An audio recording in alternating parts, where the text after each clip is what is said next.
गलत बात जो है वो उसको गलत बात को जो है उसको नहीं माना जाएगा, क्योंकि आप जानते हैं कि जब से ये सरकार बनी है जो एजुकेशन को रिलेटेड इन्होंने जो पॉलिसियाँ लाई हैं पिछले 6-8 वर्षों में, चाहे वो ट्रांसफ़र पॉलिसी की बात करें या जो ब्लैंकेट बैन है अपॉइंटमेंट्स में उसकी बात करें, और अगर रैशनलाइजेशन की बात करें, इंफ्रास्ट्रक्चर की बात करें, 6-8 वर्षों में इन्होंने इसको बिल्कुल ही पटरी से उतार दिया हर एक डिपार्टमेंट को, खासकर एजुकेशन डिपार्टमेंट को।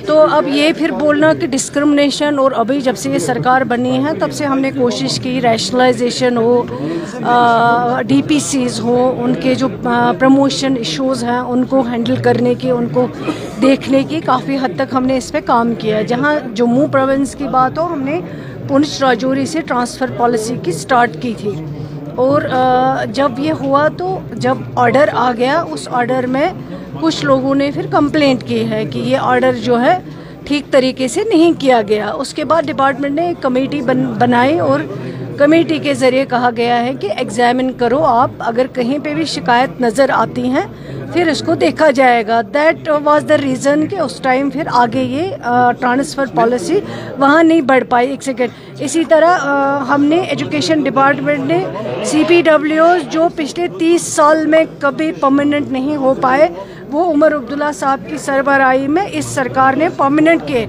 जम्मू में हमने 860 के अभी तक, कश्मीर में टोटल 300 या 400 हुए हैं। इस चीज़ को अप्रिशिएट करना बजाय ये बोलना कि डिस्क्रिमिनेशन है, वो चीज़ बिल्कुल गलत है, इसलिए मैंने उनको ऑब्जेक्ट किया। इसके लिए ऑलरेडी कमेटी बनी है, फी फिक्सेशन कमेटी, जोनल लेवल पे भी कमेटियाँ बनी हैं जिसको हेड CO ZDO कर रहे हैं, कंसर्न प्रिंसिपल कर रहे हैं, और फीस फिक्सेशन कमेटी ऑलरेडी है, वो ऑलरेडी एग्जिट है, मतलब वो ऑलरेडी वहाँ पे मौजूद है, एग्जिस्ट है वो।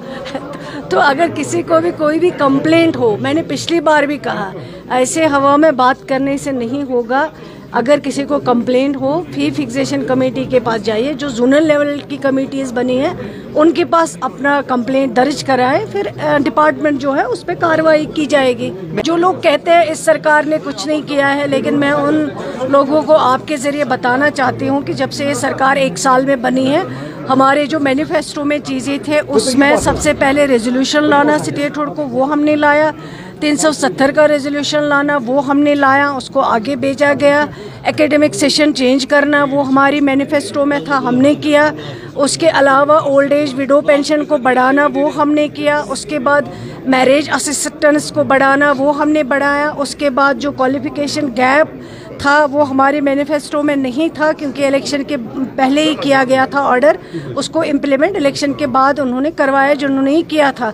और हमारे पास जब लोगों की शिकायतें आई, इस क्वालिफिकेशन बार को ऑनरेबल चीफ मिनिस्टर साहब ने निकाला। 10 kg राशन की बात हो उसको किया, फ्री बहनों को बस सर्विस देने की बात हो वो हमारे मैनिफेस्टो में था, वो ऑलरेडी हो गया है। अब कुछ चीज़ें हैं वो भी इंशाल्लाह इन 4 वर्षों में जो है वो हो जाएंगी, लेकिन एक हवा बनाई जा रही है कि मैनिफेस्टो में ये था, नहीं हुआ है। लेकिन ये चीज़ें जो मैंने गिनी हैं ये इस सरकार ने सारी की हैं, और उमर अब्दुल्ला साहब की सरबराही में सरकार अपना काम कर रही है। CPWO को हमें परमानेंट करने का हमारे मैनिफेस्टो में नहीं था, हमने किया। सरकार की बहुत बड़ी अचीवमेंट है, 30 साल में उनको परमानेंट नहीं किया गया था, इस सरकार ने किया। उमर अब्दुल्ला साहब वाली क़यादत वाली सरकार ने ये किया, और एक बहुत बड़ा तबका जिसको इग्नोर किया गया था उनके लिए ये रास्ता निकाला ताकि वो परमानेंट हो जाए।